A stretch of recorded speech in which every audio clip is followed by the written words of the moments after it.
Assalamualaikum warahmatullahi wabarakatuh. Perkenalkan, nama saya Putri Claudia Fiona Prasetno. Saya Marisa Putri Andayani. Dan saya Tri Indri Pramudia. Di video ini kami akan membahas materi tentang sel volta dan elektrolisis. Langsung saja kita mulai.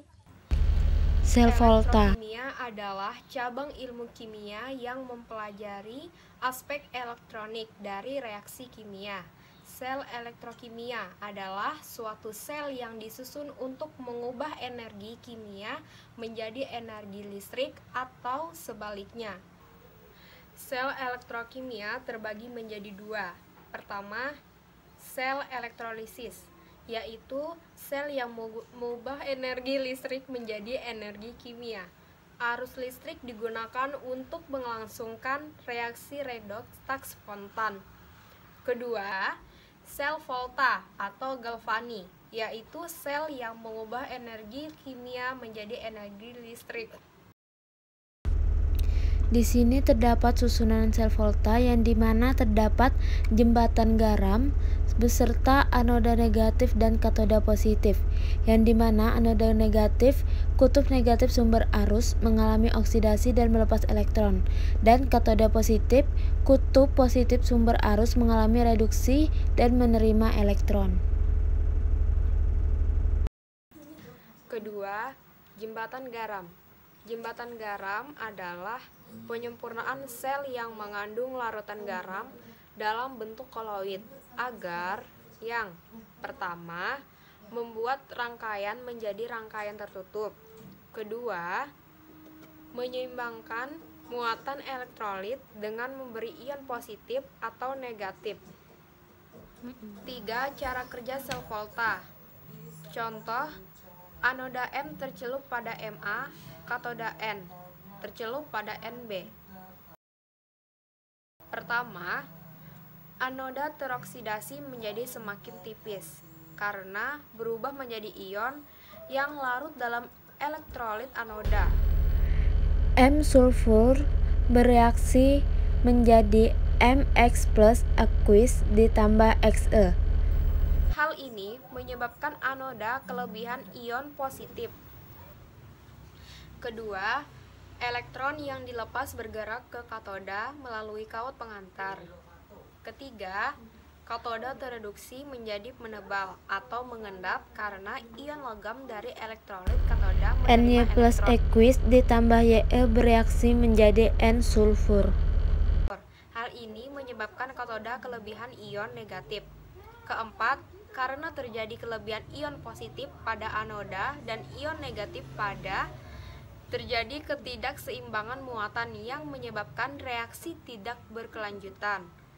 Kelima, kelebihan dan kekurangan tersebut dinetralkan oleh jembatan garam yang memberikan ion positif dan negatif ke daerah yang membutuhkan. Reaksi sel volta, anoda M bereaksi menjadi M2 plus ditambah Xe, katoda Ny plus ditambah Ye bereaksi menjadi N, lalu ditambahkan dan hasilnya M ditambah Nx plus bereaksi menjadi Mx plus ditambah N.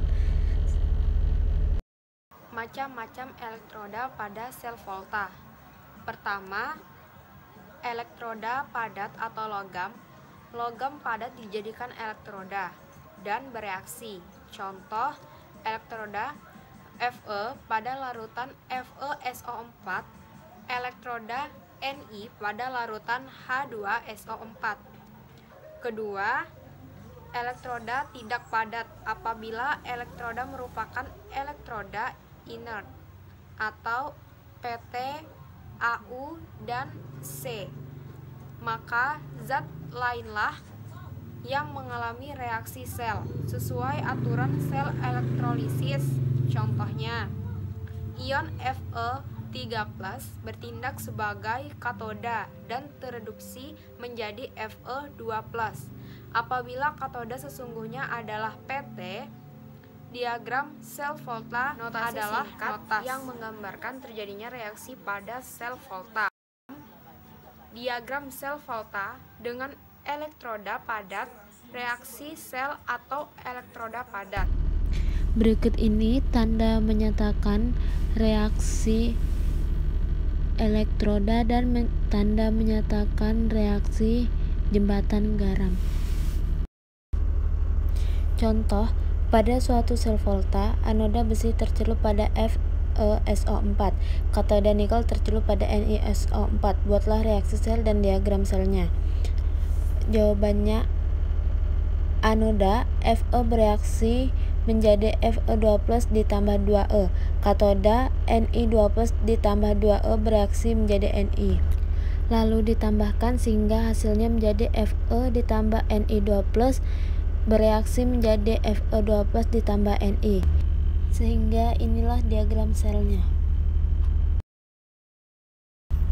Selanjutnya, contoh kedua, pada suatu sel volta, anoda PT tercelup pada H2SO4, katoda PT tercelup pada CeNO3 4. Buatlah reaksi sel dan diagram selnya.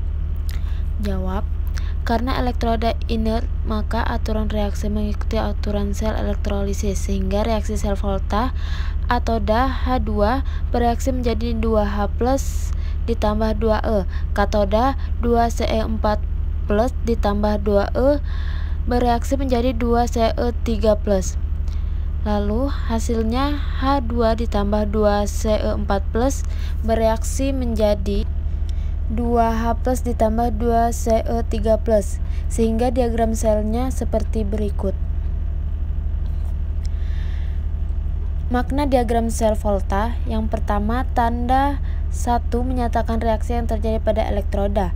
Tanda 2 menyatakan jembatan garam. Pada diagram sel volta, koefisien reaksi sel tidak berpengaruh. Potensial elektroda. Deret volta adalah deret elektrokimia atau kereaktifan logam yang menunjukkan nilai potensial elektroda standar logam atau E derajat. Pada sel volta logam, pendesak ialah anoda dan logam didesak ialah katoda. Contoh, pada sel volta dengan anoda Zn yang tercelup pada ZnSO4 dan katoda Cu yang tercelup pada CuSO4 berlangsung reaksi. Zn ditambah CuSO4 bereaksi menjadi ZnSO4 ditambah Cu. Zn ditambah Cu2+ ditambah SO4 bereaksi menjadi Zn2+ ditambah SO4 ditambah Cu. Zn ditambah Cu2+ bereaksi menjadi Zn2+ ditambah Cu. Dapat dikatakan bahwa Zn mendesak Cu2+ dari CuSO4 sehingga Zn dapat berikatan dengan SO4 Potensial elektroda standar E derajat adalah ukuran besarnya kecenderungan suatu unsur untuk melepaskan atau mempertahankan elektron, diukur dalam keadaan standar. Potensial sel standar atau E derajat sel adalah beda potensial listrik antara anoda dan katoda pada sel volta, diukur dalam keadaan standar. Potensial sel tidak dipengaruhi koefisien reaksi. Potensial sel standar dapat dihitung dengan cara E derajat sel sama dengan E derajat katoda dikurang E derajat anoda. Contohnya, tentukan nilai potensial sel jika anodanya adalah Zn dengan E derajat sama dengan negatif 0,76 V dan katodanya adalah Ag dengan E derajat sama dengan plus 0,80 V. Berarti anoda mengalami oksidasi, sehingga nilai E derajat harus diubah tandanya. Anoda sama dengan Zn bereaksi menjadi Zn2+ ditambah 2E. E derajat sama dengan plus 0,76 V. Kanoda sama dengan 2Ag plus ditambah 2E bereaksi menjadi 2Ag. E derajat sama dengan 0,80 V. Ditambahkan jadi hasilnya yaitu Zn ditambah 2Ag plus bereaksi menjadi Zn2+ ditambah 2Ag. Derajat sel sama dengan 1,56 V. Nilai potensial sel menunjukkan 1. Tegangan yang dihasilkan sel. 2. Jika nilai NO sel lebih dari 0, maka reaksi sel spontan atau berlangsung. 3. Jika nilai NO sel kurang dari sama dengan 0, maka reaksi sel tidak spontan atau tidak berlangsung.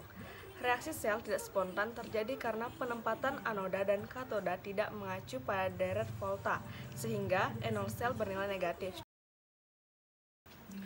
Contoh, diketahui potensial elektroda Zn adalah negatif 0,76 V, Cu adalah 0,34 V, dan Al adalah negatif 1,66 V. Tentukan kemungkinan sel volta yang dapat dibuat sehingga terjadi reaksi spontan. Penyelesaiannya, sel pertama, katoda Cu ditambah anoda Zn. Jumlah dari katoda Cu ialah 0,34 dikurang jumlah anoda Zn yaitu negatif 0,76 sehingga mendapatkan hasil 1,10 V. Sel yang kedua, katoda Cu dikurang anoda Al. Jumlah dari katoda Cu ini 0,34 dikurang anoda Al yaitu dengan jumlah negatif 1,66 sehingga mendapatkan hasil 2,00 V. Sel ketiga, katoda Zn dikurang anoda Al. Katoda Zn berjumlah negatif 0,76 dikurang anoda Al yaitu dengan jumlah negatif 1,66 sehingga mendapatkan hasil 0,90 V. Kemudian penerapan sel volta. Sel volta dapat menghasilkan energi listrik. Oleh karena itu, sel volta digunakan sebagai sumber energi alat-alat elektronik. Sel volta komersial terdiri dari 1. Elemen primer, yaitu sel volta yang tidak dapat diisi ulang atau sekali pakai. Contoh, baterai kering, baterai alkalin. 2. Elemen sekunder, yaitu sel volta yang dapat diisi ulang atau tidak habis pakai. Contoh, aki, baterai nikel kadium. Baterai aki biasa digunakan dalam kendaraan bermotor karena praktis, dapat diisi ulang dan tidak membutuhkan jembatan garam. Aki termasuk elemen sekunder. Berikut ini merupakan susunan sel aki dan reaksi pengisian aki. Kemudian baterai kering atau cell leaf lines. Baterai kering sering digunakan untuk alat-alat elektronik kecil dan tidak dapat diisi ulang. Cell leaf line termasuk elemen primer dan bersifat asam. Kemudian baterai alkalin. Baterai alkalin mampu menyediakan arus stabil dalam waktu yang lama dengan potensial yang sama dengan sel leaf line. Walaupun reaksinya telah berkurang, baterai alkalin termasuk baterai nikel kadium. Baterai nikel kadium adalah baterai kering yang dapat diisi ulang. Baterai nikel kadium termasuk elemen sekunder. Kemudian baterai perak oksida. Baterai perak oksida atau sel kancing umumnya merupakan lempengan dan digunakan pada jam tangan, kalkulator atau kamera. Baterai perak oksida termasuk elemen primer.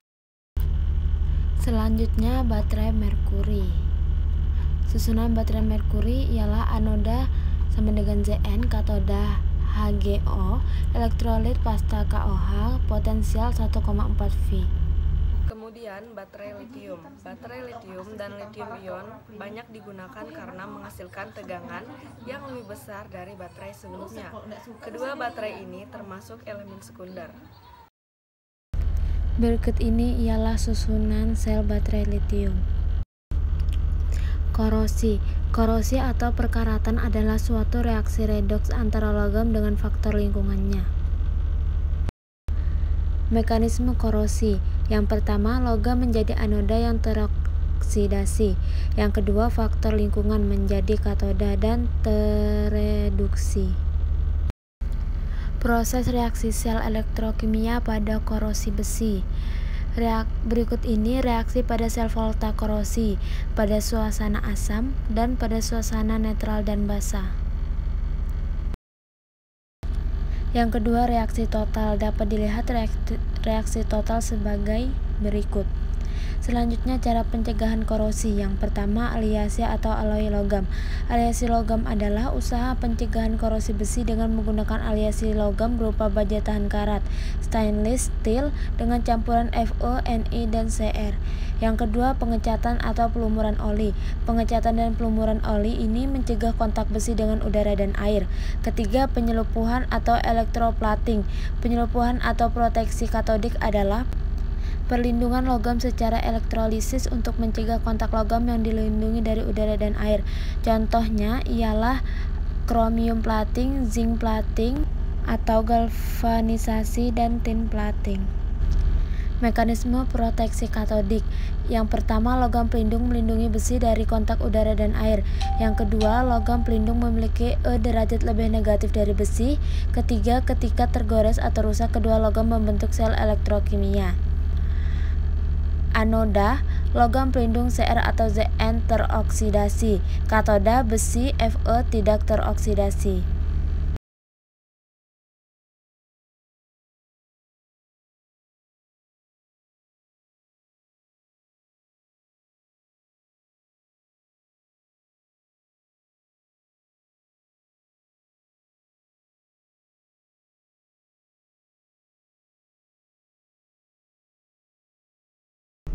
Aturan sel elektrolisis. Yang pertama, kation yang sukar tereduksi pada katoda sel elektrolisis, yaitu logam alkali tanah, Al dan Mn. Yang kedua, elektroda inert adalah elektroda yang sukar bereaksi, yaitu elektroda Pt, Au, dan C. Reaksi-reaksi sel elektrolisis. Reduksi katoda memperhatikan jenis kation ketentuan. Yang pertama, jika kation sukar tereduksi, maka H2A tereduksi menjadi H2. Yang kedua, jika kation tidak sukar tereduksi, maka kation logam tersebut yang akan tereduksi menjadi logamnya. Yang ketiga, ion H+ dari asam tereduksi menjadi H2. Yang keempat, jika elektrolit berupa lelehan atau leburan atau cairan tidak mengandung air, maka kation apapun tetap tereduksi menjadi logamnya. Oksidasi anoda memperhatikan jenis elektroda dan anion ketentuan. Jika elektroda tidak inert, maka yang teroksidasi adalah anoda. Jika elektroda inert, maka ion OH- dari basa teroksidasi menjadi O2. Ion halida teroksidasi menjadi gas halogen. Jika ion sisa asam yang mengandung O atau F, maka air teroksidasi menjadi O2. Contohnya pada gambar berikut ini. Hukum-hukum Faraday. Hukum-hukum Faraday menjelaskan tentang hukum kelistrikan yang berkaitan dengan sel elektrolisis. Yang pertama, hukum Faraday 1 berbunyi massa zat yang dihasilkan G pada elektrolisis sebanding dengan jumlah muatan listrik yang digunakan Q.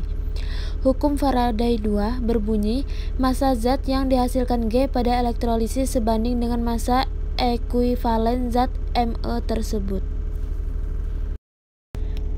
Berikut ini terdapat hubungan hukum Faraday 1 dan 2, nilai ketetapan Faraday dan nilai Me, serta rumus akhir dari hukum-hukum Faraday.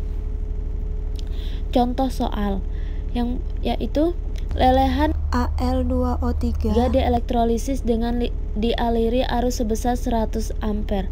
Berapakah massa aluminium yang diperoleh jika elektrolisis terjadi selama 200 detik? ArAl sama dengan 27. E sama dengan Al203 bereaksi menjadi Al3+ ditambah O2-. K- sama dengan Al3+ ditambah 3E bereaksi menjadi Al. A+ sama dengan 2O2- bereaksi menjadi O2 ditambah 4E. Nilai Bilox atau valensi dihitung dalam jumlah 1 mol. 1 mol Al dihasilkan oleh katoda dengan valensi 3 elektron. Maka massa aluminium yang dihasilkan ialah G sama dengan 100 dikali 200 dikali 20 dibagi 96.500 dikali 3 sama dengan 540.000 dibagi 289.500 sama dengan 1,865 gram. stoikiometri reaksi elektrolisis didasarkan pada anggapan bahwa arus listrik adalah aliran elektron. Oleh karena itu, jumlah mol elektron dapat dihitung.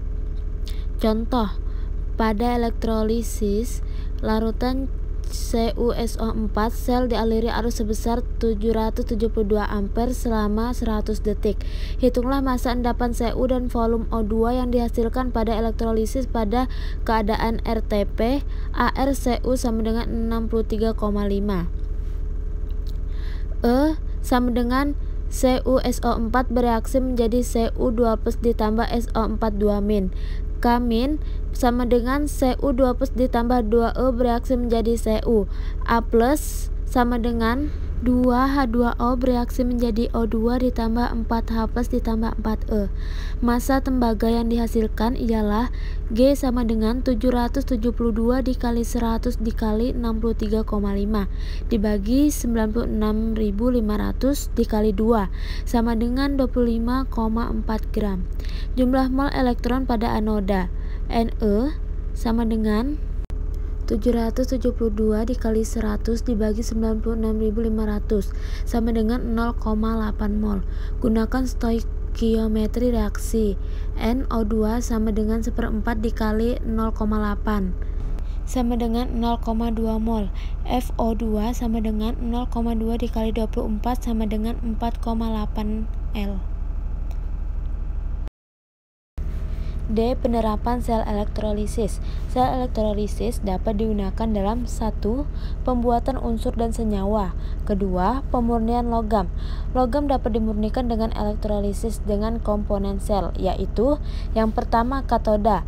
Katoda yaitu logam murni. Yang kedua anoda. Anoda yaitu logam kotor. Yang ketiga elektrolit yaitu larutan garam logam. Ketiga, penyepuhan atau elektroplating. Katoda, logam yang akan disepuh. Kalau anoda, logam penyepuh. Sedangkan elektrolit yaitu larutan garam logam penyepuh. Setelah melihat video di sebelah tadi, semoga kita semua dapat memahami apa yang telah disampaikan. Dan semoga bermanfaat bagi kita semua. Sekian dan terima kasih. Wassalamualaikum Wassalamualaikum warahmatullahi wabarakatuh.